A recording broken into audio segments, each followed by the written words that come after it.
Across the Fence exists in the dirt roads, in the fields, and the farms of Vermont. That's where Across the Fence should be. Talking about a pasture management system in a conversation on a set is much different than going to the field. And that's really what Across the Fence started doing back in '55 and has continued to do. It's where you can learn about your friends and neighbors. It's where Vermont learns about Vermont. I'm Keith Silva. I'm the producer of the Across the Fence television program. It airs on WCAX Channel 3. I started working for Extension in '95, and I was hired as a videographer editor. I've had a lot of experience with this program and doing all aspects of this program on camera as well as behind the camera. We're essentially 3 people producing this program. You have a small staff, you have a daily program, you absolutely need the studio. We need WCAX, we need the crew that's here in the morning, who I'm eternally grateful for. Favorite part of doing Across the Fence is the people that I work with. I get to create this thing, to make this thing with Jolie. Okay, 3, 2, 1. Good afternoon and welcome to Across the Fence. 3, 2, 1. Good afternoon and welcome to Across the Fence. I'm Jolie Whitney.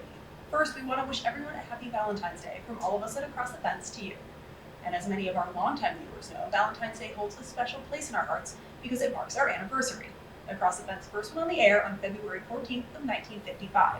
And so today we're going to celebrate by sharing stories from viewers and contributors past and present. First, we're going to go back to what our program looked like on its debut in 1955. So let's lose the color and bring in the sides a little bit. There we go. And our first guest is a former extension agent from New Hampshire. We don't hold that against him. Okay, messed that up, sorry. That's okay. First, we're going to go back to what our program looked like on its debut in 1955. So let's lose the color and bring the sides in a little bit. There we go, that's cozy. And our first guest is a former extension agent from New Hampshire, but don't hold that against him, we don't. Excellent. One of the places that I've seen him shine is he always has this vision for how the shoot's gonna work, or different shots that he really wants to incorporate. Sometimes it'll take a little extra effort. It'll mean bringing in different lights or setting up kind of more creative shots. I think that's a great step to bring Across the Fence kind of into the new age and into new leadership and a new team. Ben Willis is my fellow UVM extensionist, and I love working with Ben. Ben brings a very cinematic and documentary style to the program that we never had before, and so it's given me a whole bunch of options to sort of open up and know, oh, I now have this set of tools that we can work with to tell our story, to tell the story of Vermont. The people are why you do this. The people are why I've been here for 30 years. So yeah, it's the people, absolutely. There is an ephemeral nature to daily television. You need a new show every day. You know, there's 220 in a year of programs to do. That's a lot of time to fill. So when the Red Cross calls up and says, hey, we'd like to come on, I'm more than happy to have the Red Cross. And the Red Cross gets an opportunity to talk about the life-saving work that they're doing in a forum. You can expand, you can have a conversation. That's only one show, that's only one idea. We need 219 other ideas. Our greatest challenge is trying to stay current in a medium that doesn't stand still.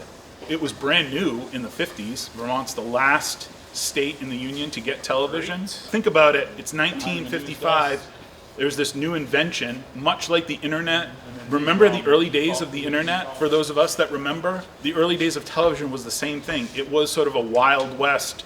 There were no rules. When the Martins approached UVM to do this program in the middle of the day, and it's important that it was through extension. UVM is a land grant university, and so the land grant is all built around extension because that's our job. That's what we do. Tell the people of Vermont what UVM is doing, your investment, your tax dollars, all that, and sharing with the citizens of Vermont that we are charged to educate, working from a university budget. That's the beauty, is when you have these barriers, is sort of finding creative ways to work around them, finding creative ways to do things.